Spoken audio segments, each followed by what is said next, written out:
Now let us see the topic capacitance. फिर से मैं बता देता हूँ मेरा मकसद क्या है। मकसद ये है कि हमें CHSE बोर्ड का जरूरत की क्वेश्चन को कवर करना है। ठीक है, कौन से क्वेश्चन को? जो 35 मार्क का क्वेश्चन आता है 1 मार्क वाला, उसको कवर करना है। उसके लिए हम लोग कुछ कोशिश कर रहे हैं ताकि आप लोगों को एग्जाम आसान लगे। Late us see what is capacitance. क्या क्या चीजें याद रखना है? याद रखने वाली चीज पहला हुआ पैरेलल प्लेट एयर कैपेसिटर और पैरेलल प्लेट कैपेसिटर। आप लोगों का पैरेलल प्लेट कैपेसिटर, कोई पैरेलल प्लेट कैपेसिटर में पहला चीज तो होता है कि देयर आर 2 कंडक्टिंग प्लेट्स। एक प्लेट होगा, एक प्लेट होगा। कोई जरूरी नहीं है कि दोनों प्लेट्स पेयर प्लेट्स होंगे या रेक्टेंगुलर प्लेट होंगे, सर्कुलर प्लेट भी हो सकते हैं। मान लो कि डिस्क है, एक दूसरा डिस्क है, उसके सामने सामने रख दी। और क्या करते हैं यहाँ पर, दोनों प्लेट का मान लो एरिया है A, इन दोनों के बीच में मान लो डिस्टेंस है D। जब भी आप किसी कैपेसिटर को किसी बैटरी के साथ लगा देते हो, बैटरी के क्रॉस में लगा देते हो, सपोज ये V0 है, तो क्या होता है ऑटोमेटिकली यहाँ पर कुछ चार्ज आ जाता है और यहाँ पर कुछ इक्वल अपोजिट चार्ज आ जाता है। इस सरफेस पे आता है पॉजिटिव चार्ज। अब क्यों पूछोगे तो उसके लिए आपको लॉन्ग क्वेश्चन की तैयारी वाली वीडियो देखना पड़ेगा। हम लोग तो रिवीजन करें। यहाँ पर प्लस क्यू चार्ज आता है, यहाँ पर माइनस क्यू चार्ज आता है। पहला चीज है कि पैरेलल प्लेट कैपेसिटर में यहां से अब लाइन्स ऑफ फ्लक्स निकलेंगे। लाइन्स ऑफ फ्लक्स यहां से निकलेंगे, इधर जाएंगे, क्योंकि वो पॉजिटिव चार्ज से निकल के नेगेटिव चार्ज में जाने की आदत है उनका, है ना। They always go from positive charge to negative charge. अगर ऐसे जा रहे हैं तो यहाँ से जितना फ्लक्स निकलेंगे उतने ही फ्लक्स तो वहां पर जाएंगे। तो what is the electric field here? Electric field का तीन फॉर्मूला हम लोग देखे थे। पहला था F/dq, दूसरा था फ्लक्स बाई एरिया, तीसरा था dV/dx। तो जितना फ्लक्स जा रहा है, यहाँ पर जितना फ्लक्स जा रहा है, यहाँ पर भी उतने ही फ्लक्स जा रहा है, यहाँ पर भी उतने ही फ्लक्स जा रहा है। और एरिया कितना है? एरिया A है हर जगह। तो हम कहेंगे E क्या है? आप कहोगे E क्या है? पहले देखेंगे five flux from flux between plates कितना होता है? जितना फ्लक्स यहां से निकल के जाता है। यहां से कितना फ्लक्स निकलेगा? अगर सोचो कि मैं इसके चारों तरफ कोई एक इमेजिन कर लेता हूं कि ऐसा कोई एक सरफेस है, तो ऐसा एक सरफेस है, तो इस सरफेस से कितना फ्लक्स निकलेगा? गॉस लॉ, Q/ε0 है कि नहीं? क्योंकि इसके अंदर क्या चार्ज है? Q चार्ज है। Q चार्ज है तो Q/ε0 will be the flux coming out. तो कितना फ्लक्स निकल के आ रहा है? Q/ε0। बात समझ में आया क्या? गॉस लॉ तो कहता है कोई भी सरफेस ले लो, कोई भी क्लोज सरफेस ले लो, उस क्लोज सरफेस से कितना फ्लक्स निकलेगा? जितना चार्ज उसके अंदर है वही एप्सिलॉन। और हम देख रहे हैं कि यहाँ पर जो चार्ज है वहां से जो फ्लक्स निकल रहा है वो इधर जा रहा है। तो कितना फ्लक्स निकल रहा है? Q/ε0। कोई पूछेगा कि बताओ what is the electric field between the plates, कहेंगे ये जो फ्लक्स जा रहा है कितना एरिया पे जा रहा है? A एरिया पे जा रहा है, तो हम कहेंगे it is flux by area, that is Q/A/ε0। समझ में आया कि Q/A/ε0 हो गया आपका इलेक्ट्रिक फील्ड। अच्छा, यहाँ पर जितना फ्लक्स जा रहा है यहाँ पर भी उतने ही फ्लक्स जा रहा है और एरिया भी हर जगह बराबर है। मतलब जो इलेक्ट्रिक फील्ड आप निकाल रहे हो वो हर जगह बराबर होगा कि अलग अलग होगा? It will be uniform electric field और नॉन यूनिफॉर्म इलेक्ट्रिक फील्ड। देखो तो यहाँ पर एरिया A से जितना फ्लक्स निकल रहा है, यहाँ पर भी एरिया A में उतना ही फ्लक्स जा रहा है, तो हम कहेंगे it is uniform electric field, uniform E। तो दो प्लेट के बीच में यूनिफॉर्म इलेक्ट्रिक फील्ड बनता है। इसमें A क्या है? A इज एरिया, दोनों प्लेट का एरिया बराबर है। D क्या है? Distance between the plates. समझ में आया? अच्छा, तो फिर हम कहेंगे what is VC? Potential difference between plates. Potential difference between the plates क्या होता है? हम जानते हैं potential difference is defined as the work done against electric field. यहां से यहां तक जाने में जो वर्क होगा, कितना वर्क होगा? इलेक्ट्रिक फील्ड कितना है? इलेक्ट्रिक फील्ड है E, कितना दूर जाना पड़ेगा? D डिस्टेंस जाना पड़ेगा, तो वर्क डन हुआ E × D। बात समझ में आया क्या? अरे potential difference is defined as the work done against electric field in moving from one point to other A to B, हम बोल रहे थे। तो यहाँ पर इलेक्ट्रिक फील्ड क्या है? हर जगह ई है। हम कितना दूर आ रहे हैं? डी डिस्टेंस आ रहे हैं, तो क्या वर्क होगा? E into D. ई का फॉर्मूला डाल दो। ई का फॉर्मूला क्या था? क्यू बाय ए एप्सिलॉन 0 और ऊपर आ गया टी। ये हो गया आपका potential difference between the plates. ठीक है ना?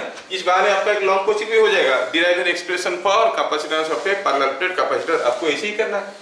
पैरेलल प्लेट कैपेसिटर में A is the area, D is the plate separation लिख के ऐसे स्टेप वाइज लिखना है। एक लॉन्ग क्वेश्चन कवर हो जाएगा। नेक्स्ट बीसी मिल गया। Next is capacitance between the plates. अब हम जानते हैं कि कैपेसिटेंस सी का क्या फॉर्मूला होता है? अगर कोई डाइलेक्ट्रिक के क्रॉस में पोटेंशियल डिफरेंस भी है और उसके ऊपर चार्ज Q दिख रहा है, तो कैपेसिटेंस का फॉर्मूला होता है Q बाई V, नहीं कूलम पर वोल्ट, जिसको हम लोग प्यार से फराड कहते हैं। तो यहाँ पर Q बाई V करो तो Q तो Q है, V का अभी हम लोग फॉर्मूला निकाल दिए। V क्या था? QD by A epsilon. डालो, it is QD by A epsilon 0। Simplify करो तो क्या हो जाएगा? Q cancels out, it is A epsilon 0 by D। समझ में आया? So for a parallel plate capacitor capacitance कितना हो गया? A epsilon by D। समझ में आ रहा है? हाँ, कोई एक पैरेलल प्लेट कैपेसिटर का कैपेसिटेंस होता है A एप्सिलॉन बाई D। इसमें A होता है प्लेट एरिया, एप्सिलॉन होता है the dielectric permittivity of the medium between the two plates, है ना? So modify करेंगे if D is increased, क्या होगा? C will increase or decrease। दोनों प्लेट के बीच में डिस्टेंस को ज्यादा करेंगे, कैपेसिटेंस क्या हो जाएगा? कैपेसिटेंस D बढ़ गया तो C बढ़ेगा कि घटेगा? दो प्लेट के बीच में डिस्टेंस को ज्यादा कर रहे हैं, डिस्टेंस को ज्यादा करेंगे तो D बढ़ेगा, D बढ़ेगा तो C विल डिक्रीज। ये याद रखना है। अच्छा, if A dielectric of constant epsilon R is filled between the plates, दोनों प्लेट के बीच में एक डाइलेक्ट्रिक भर दिए। ये एक प्लेट था, ये एक प्लेट था, पहले तो एयर था। हम क्या किए? ये दोनों प्लेट के बीच के जो जगह है उसमें क्या किए? कोई एक डाइलेक्ट्रिक भर दिए जिसका रिलेटिव परमिटिविटी एप्सिलॉन R है और डाइलेक्ट्रिक कांस्टेंट एप्सिलॉन R है। अब क्या है कि इसका जो प्लेट एरिया था वो A है और जो डिस्टेंस था वो D है। अब नया कैपेसिटेंस क्या हो जाएगा? हमारा होता था in general A epsilon 0 by D।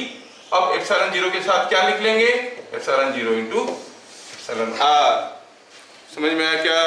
अगर कोई एयर कैपेसिटर को तेल में डुबो देंगे, कैपेसिटेंस बढ़ेगा कि घटेगा? तेल में डुबा देंगे तो पहले एयर में था, एप्सिलॉन R 1 था, तेल में डुबा दिए तो एक एप्सिलॉन R आ गया, दोनों प्लेट के बीच में तेल घुस जाएगा। Oil will get into the space between the two plates, and now you will see as epsilon R is coming into play, the capacitance will increase। समझ में आया? अच्छा, तो ये जो सारी चीजें हम लोग देखे उसको थोड़ा सा नोट कर लेते हैं फॉर्मूला के तौर पे। क्या क्या फॉर्मूला हमारे साथ आया? C is equal to Q by V आया, और क्या आया? A एप्सिलॉन 0 बाई D आया पैरेलल प्लेट कैपेसिटर के लिए। Q क्या होता है? CV होता है नहीं? और अगर कोई पूछेगा V क्या होता है? Q बाई C होता है। ये सब फॉर्मूला आपको V और Q दिया रहेगा, C पूछेंगे, Q और C दिया रहेगा, V पूछेंगे नहीं? 20 microcoulomb charge was given to a 2 farad capacitor, what is the potential difference? Q दिया है, C दिया है, V निकालो। ये सब फॉर्मूले के ऊपर डायरेक्ट क्वेश्चंस आते हैं। और क्या आया? तीसरा हुआ इलेक्ट्रिक फील्ड। इलेक्ट्रिक फील्ड का दो फॉर्मूला है, V बाई D और क्या हो गया? Q by epsilon 0। ये वाले फॉर्मूले के ऊपर बहुत कम क्वेश्चन आएगा, इसके ऊपर आएगा। कहां से आया ये फॉर्मूला? कहां से आया? अभी अभी तो हम लोग निकाले। कहां से निकाले? देखो, V क्या था? PD, तो E क्या हो गया? V बाई D, है ना? तो हम कहेंगे it is coming out to be V by D, E is V by D और Q by epsilon.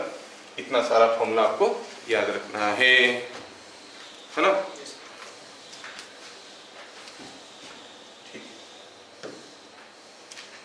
Direct question इसके ऊपर आएंगे, ज़्यादा ट्विस्टेड कन्वर्टेड क्वेश्चन नहीं आएंगे।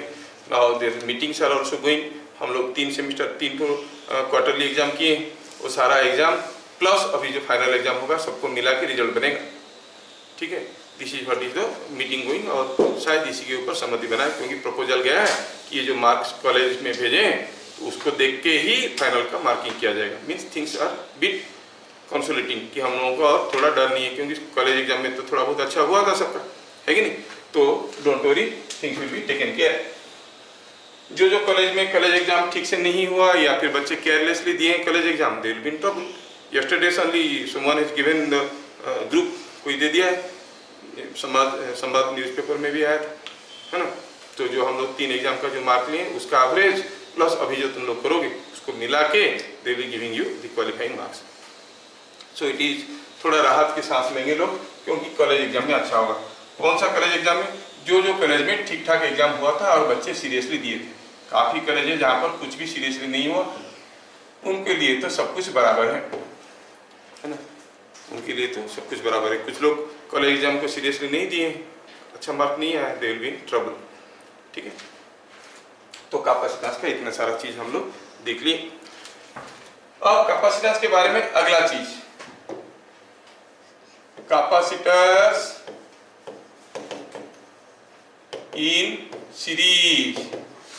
याद रखो, C1 है, C2 है, C3 है, 3 कैपेसिटर है। तीनों कैपेसिटर को हम किसी एक बैटरी के क्रॉस में लगाते हैं।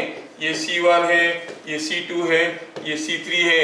इसमें पोटेंशियल डिफरेंस V1 है, इसके V2 है, ये V3 है, सपोज ये V0 है।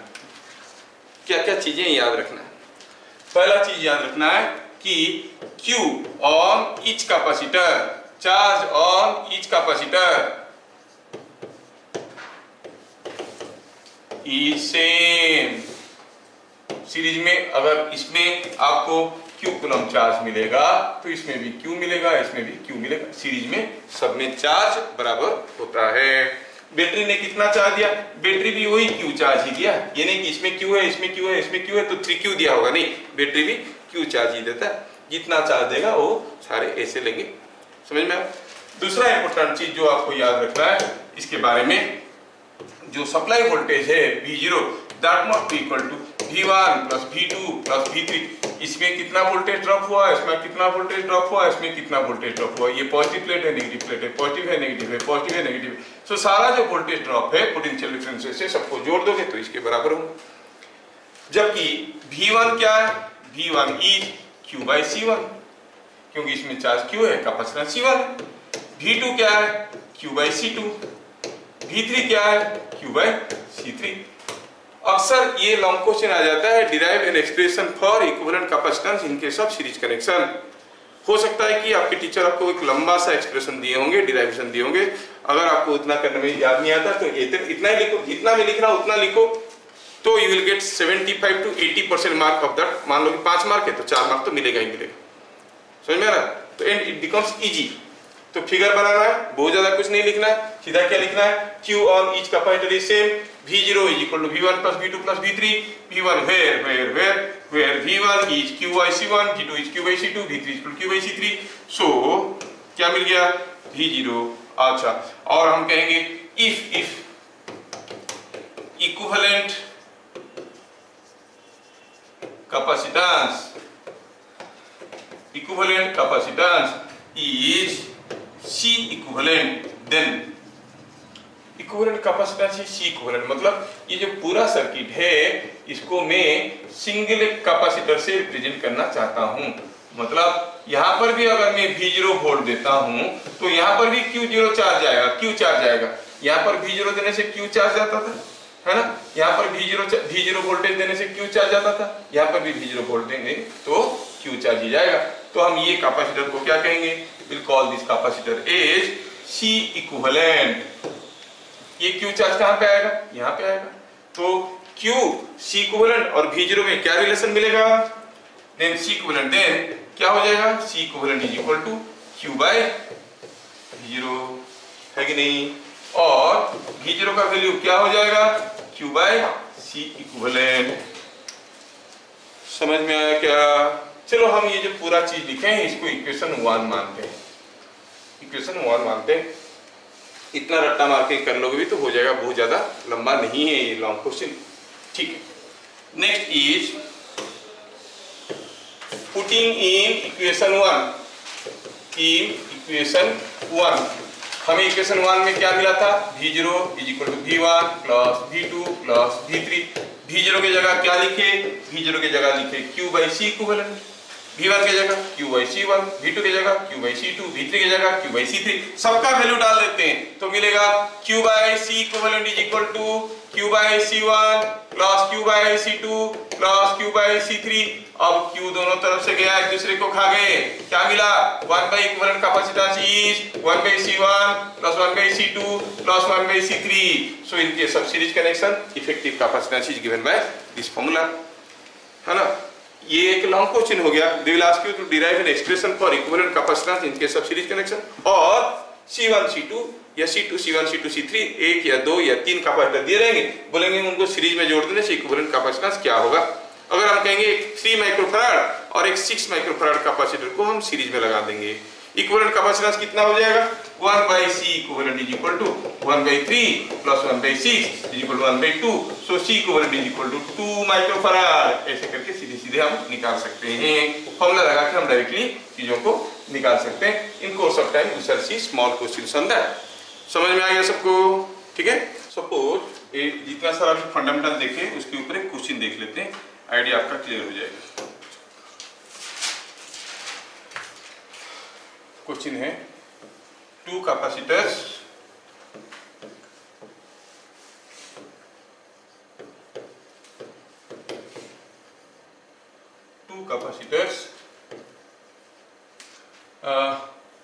say 30 microfarad and 60 microfarad are in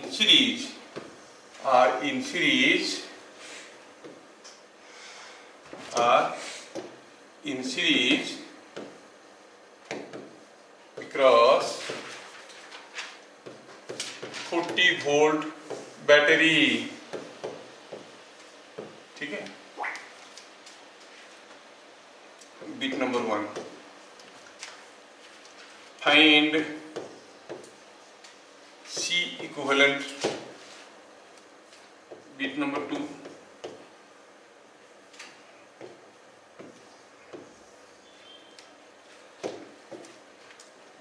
charge on each capacitor.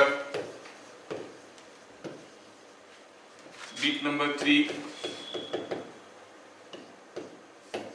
potential difference across each capacitor, ठीक है। ये चीज तीनों आपको पूछा गया है। सॉल्यूशन देखते हैं क्या दिया है। C1 दिया है 30 माइक्रोफैराड, C2 कितना दिया है 60 माइक्रोफैराड, पूछा है इक्विवेलेंट कैपेसिटेंस। फॉर्मूला क्या हुआ 1 by C equivalent is equal to 1 by C1 plus 1 by C2। Simplify करो 1 by C equivalent is equal to 1 by 30 microfarad. सब माइक्रोफैराड में है तो माइक्रोफैराड नहीं लिखते हैं, बाद में जो आंसर आएगा वो माइक्रोफैराड में आएगा। 1 by 30 plus 1 by 60 is equal to how much it is coming out to be 3 by 60 is 3 by 60 is 1 by 20।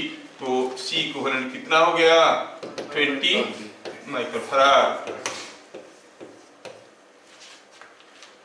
ये माइक्रोफैराड कहां से आया, क्योंकि सारा इंडिविजुअल कैपेसिटर माइक्रोफैराड में दिया था तो ये भी माइक्रोफैराड हो गया। चार्ज ऑन ईच, हर एक कैपेसिटर पे कितना चार्ज होगा। हम देखें कि बैटरी जितना चार्ज सप्लाई कर रहा है हर एक में वही चार्ज हो रहा है, नहीं। यस तो क्या लिखेंगे बिट नंबर 2 में charge on each capacitor is equal to charge supplied by battery, नहीं। जितना बैटरी चार्ज होगा उतना ही चार्ज होगा सब में, और सब में बराबर चार्ज होगा। सीरीज में 4 सब में बराबर होता है। बैटरी का वोल्टेज कितना था 40 वोल्ट, थोड़ा छोटा कर लेते हैं कैलकुलेशन आसान हो जाएगा। चलो मेक इट 6 वोल्ट, 6 वोल्ट। अच्छा तो बैटरी कितना चार्ज देगा, दैट इज क्यू। क्यू का क्या फॉर्मूला है, सी क्यू वी में क्या रिलेशन है, C is equal to Q by V, C is equal to Q by V, मतलब Q is equal to C into V, so it is C equivalent into V. बन गया हमारा काम इतने में। तो क्वेश्चन था, चलो थोड़ा स्पेस बनाते हैं और निकाल देते हैं what is the charge supplied by battery. ठीक है, चार्ज सप्लाइड बाय बैटरी कितना आ गया ये, दिस इज इक्वल टू कितना है, सी इक्विवेलेंट निकल गया था 20 माइक्रोफैराड है ना, मल्टीप्लाइड टू 6 वोल्ट इज 120, क्या लिखेंगे यूनिट, कूलम लिखेंगे कि माइक्रोकूलम लिखेंगे, माइक्रोफैराड का फैराड इनटू वोल्ट होता है कूलम है ना, फैराड इनटू वोल्ट होता है कूलम, लेकिन ये माइक्रोफैराड इनटू वोल्ट है तो लिखेंगे माइक्रोकूलम। समझ में आया, charge on each capacitor is 120 microcoulomb. पूछा potential difference across each capacitor, अच्छा पोटेंशियल डिफरेंस भी निकालना। V1 क्या फॉर्मूला था, Q बाई C1, V1 था Q बाई C1, V2 था Q बाई C2, सीरीज में Q बाई C1 कितना हो गया, Q हो गया 120 माइक्रोकूलम बाई C1 कितना था, C1 था 30 माइक्रोफैराड, कितना हो गया 4 microcoulomb by micro, micro micro cancel हो गया, कूलम बाई फैराड होता है वोल्ट। समझ में आ रहा है क्या। सिमिलरली अगर हम V2 निकालेंगे तो कितना निकलेगा, V2 सर 120 by 60, ये 120 by 60 हो जाएगा V2, V2 का वैल्यू हो जाएगा 120 by 60, सो V2 हो जाएगा Q by C2, it is 120 by 60, that is equal to 2 volt. सही है कि गलत है जानने के लिए हमारे पास दूसरा फॉर्मूला था, V0 equal to V1 plus V2 plus V3 होता था। कितना वोल्टेज का सप्लाई दिया गया है, 6 वोल्ट, एक में 4 वोल्ट एक में 2 वोल्ट, मिलके 6 हो रहा है, हाँ कैलकुलेशन सही है, 6 इज इक्वल टू 4 प्लस 2 हो गया ना। Now let us see energy stored in capacitor, energy stored in capacitor. अगर कोई कैपेसिटर है C फैराड का है और इसमें चार्ज है Q और पोटेंशियल डिफरेंस कितना है V, तो हम कहेंगे इसमें जो एनर्जी स्टोर है उसका फॉर्मूला है हाफ C V स्क्वायर और Q स्क्वायर बाय 2C, ऐसे फॉर्मूला लगा सकते हो। ठीक है, यूनिट क्या होता है जूल्स। अगर आपका C रहेगा फैराड में, V रहेगा वोल्ट में, तो ये हो जाएगा जूल्स, ये भी जूल्स। एनर्जी का फॉर्मूला हो गया हाफ C V स्क्वायर और Q स्क्वायर बाय 2C। समझ में आया। हाफ C के जगह अगर Q बाई V लिख दोगे, Q बाई V कर दोगे तो V एक तो कैंसिल हो जाएगा, हाफ Q भी एक नया फॉर्मूला आ जाएगा, लेकिन ये दोनों फॉर्मूला ज्यादा पॉपुलर है तो इसको यूज करेंगे। अगर V के जगह Q बाई C लिख देंगे, हाफ C V स्क्वायर था, और V के जगह अगर हम Q बाई C लिख देते हैं half C Q by C का स्क्वायर, तो Q square by C square हो गया ना, एक C कैंसिल हो गया, Q स्क्वायर बाई 2C आ गया है ना। तो आपको ये दोनों फॉर्मूला याद रखना है। Energy stored in a capacitor is given by half C V square और Q स्क्वायर बाई 2C। पढ़ने के लिए ढेर सारी चीजें, लेकिन जितना चाहिए उतना ही बता रहे। अच्छा, अगर ये चीज आपको समझ में आया तो सोचो क्वेश्चंस कैसे आएंगे। Q दिया रहेगा, C दिया रहेगा, एनर्जी निकालो, C दिया रहेगा, V दिया रहेगा, एनर्जी निकालो। और थोड़ा अगर डिफिकल्ट क्वेश्चन रहेगा तो ऐसे रहेगा, 2 capacitors C1 and C2 are in series, find ratio of energy in them। ठीक है, सॉल्यूशन कैसे बनाएंगे। 2 कैपेसिटर सीरीज में होने से उनका V बराबर होता है कि Q बराबर होता है, Q बराबर होता है, तो let us go for this formula. तो हम कहेंगे पहला वाला का energy is Q square by 2C1, क्योंकि दोनों में Q बराबर है। दूसरे वाले का एनर्जी हो जाएगा Q स्क्वायर बाई 2C2, क्योंकि Q दोनों का बराबर है, C1 C2 अलग है। तो एनर्जी का रेशियो क्या हो गया, energy in the first one to energy in the second one क्या हो गया, देखो तो दिस बाई दिस करेंगे तो ये आ जाएगा C2 बाई C1, हो गया आंसर। समझ में आया? Yes, sir. So we have seen energy stored in capacitor, also series connection. Let us go for parallel connection. Parallel connection तो बहुत आसान है। पैरेलल कनेक्शन में क्या होता है कि ढेर सारे कैपेसिटर को हम लोग पैरेलली कनेक्ट कर लेते हैं, ठीक है।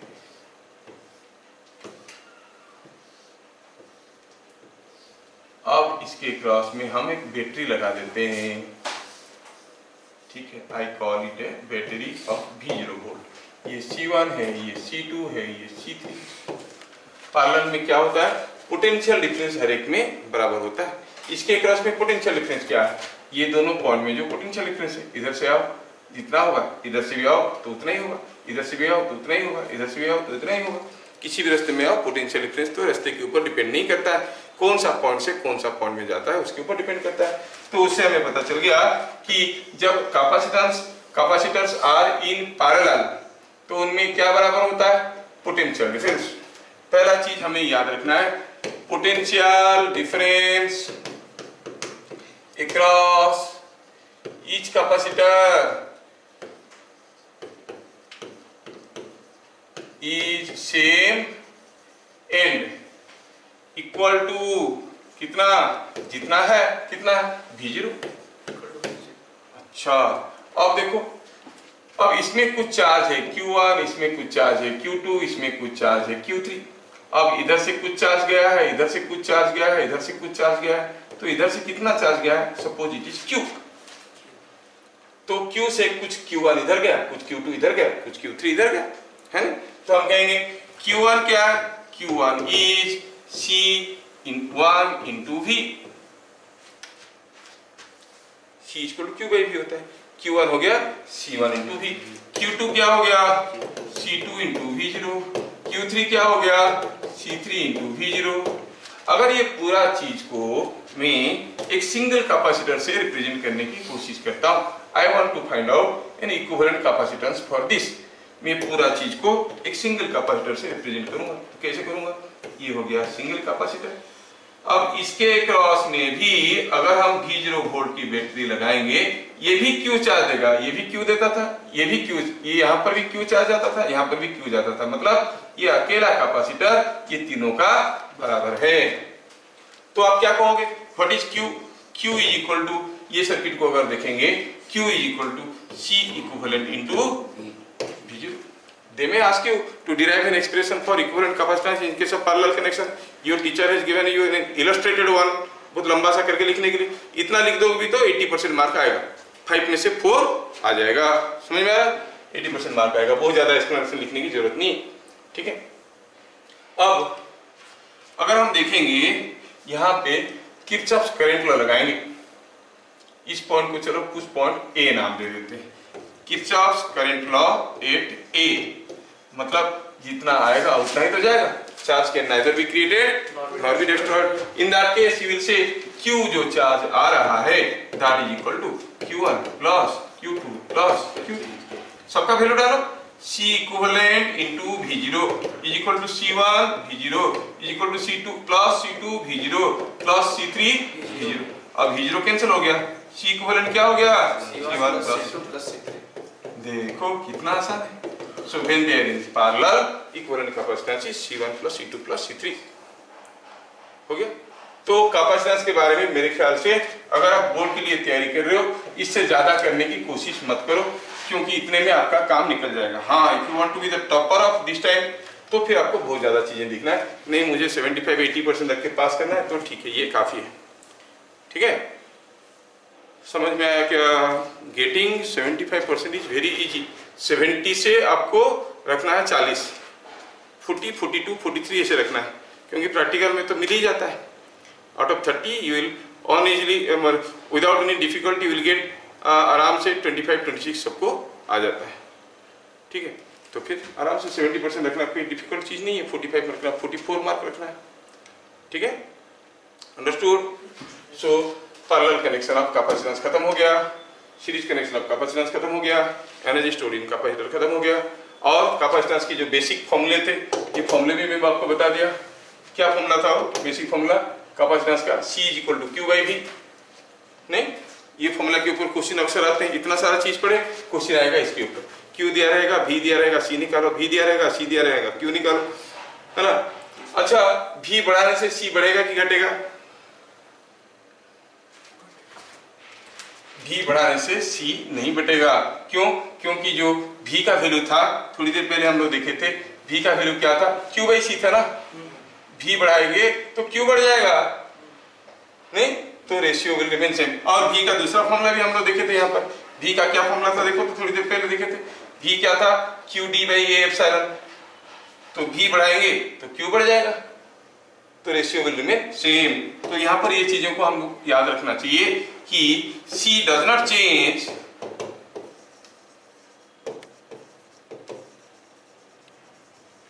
with change in Q और V। Q और V को बदलने से C नहीं बदलता है, ये याद रखना है। बोलेंगे कैपेसिटर में चार्ज बढ़ा देंगे, कैपेसिटर में बढ़ेगा क्या? नहीं बढ़ेगा, क्योंकि Q बढ़ाएंगे तो V बढ़ जाएगा। Q by V ratio will remain same. जैसे रेजिस्टेंस, रेजिस्टेंस क्या होता है? V by I। दूसरा फॉर्मूला क्या होता है? रो L बाई A। तो V को बढ़ा देंगे, रेजिस्टेंस बढ़ेगा क्या? नहीं, क्योंकि जब तक इसमें कोई चेंज नहीं आया resistance is not going to change. V बढ़ा दोगे I भी बढ़ जाएगा, ratio will remain same. Similarly capacitance भी किसके ऊपर डिपेंड करता है? जो पैरेलल प्लेट कैपेसिटर है उसके डायमेंशन और उसके अंदर जो डाइलेक्ट्रिक है उसके ऊपर डिपेंड करता है। By changing Q and V capacitance is not going to change. तो थोड़ा सा हम लोग रिकैप कर लेते हैं। हम लोग अभी देख लिए कि पैरेलल प्लेट कैपेसिटर में फ्लक्स क्या होता है? Q by epsilon 0। Q क्या है? Charge on the plates. For the total charge on the capacitor, ये Q है, ये माइनस Q है, टोटल चार्ज हो गया 0। समझ में? कोई चार्ज कैपेसिटर को किसी क्लोज्ड सरफेस के अंदर रख देंगे, कितना फ्लक्स निकलेगा? कुछ नहीं निकलेगा, क्योंकि टोटल चार्ज कितना हुआ? 0। समझ में आ रहा? लेकिन Q कूलम चार्ज से कितना फ्लक्स निकल के जा रहा है? Q by epsilon 0। E होता है फ्लक्स बाई एरिया, तो Q बाई A एप्सिलॉन 0। और ये हर जगह बराबर होता है, तो यूनिफॉर्म इलेक्ट्रिक फील्ड है। किस डायरेक्शन में? पॉजिटिव चार्ज से नेगेटिव चार्ज की तरफ होता है, ये पॉजिटिव चार्ज से नेगेटिव चार्ज की तरफ होता है ना। पोटेंशियल डिफरेंस कैसे निकालते हैं? E इंटू D और Q D बाई एप्सिलॉन 0। आपको ये सारा फॉर्मूला याद रखना है। रखने के बाद देखना है कि कैपेसिटेंस आ गया A epsilon not by D। समझ में आया? If D is increased, C will increase or decrease? C will decrease. If a dielectric of constant epsilon r is inserted between the plates, then capacitance will be epsilon 0 by epsilon r, A epsilon 0 into epsilon r by D। तो सारा formula हम लोग देख लिए, ये सारा formula को याद रखना है। याद रहेगा? छोटा सा चैप्टर बन गया। अब कैपेसिटेंस कितना बड़ा चैप्टर था, हम लोग तो आधे घंटे में खत्म किए। उतना याद रखो, कैपेसिटेंस के रिलेटेड सारा चीज आपका निकल जाएगा। इवन 2 लॉन्ग क्वेश्चन इसमें हम लोग कवर कर लिए, 3 लॉन्ग क्वेश्चन। एक तो हुआ derive an expression for equivalent capacitance, derive an expression for capacitance of a parallel plate capacitor, नहीं। दूसरा हुआ equivalent capacitance in series connection, equivalent capacitance in parallel connection. Energy के लिए लॉन्ग क्वेश्चन नहीं आता है, ठीक है। तो this way we could finish the necessary fundamentals associated with series capacitor, parallel capacitor and the rest of the things. Okay, thank you. फिर मिलेंगे नेक्स्ट चैप्टर।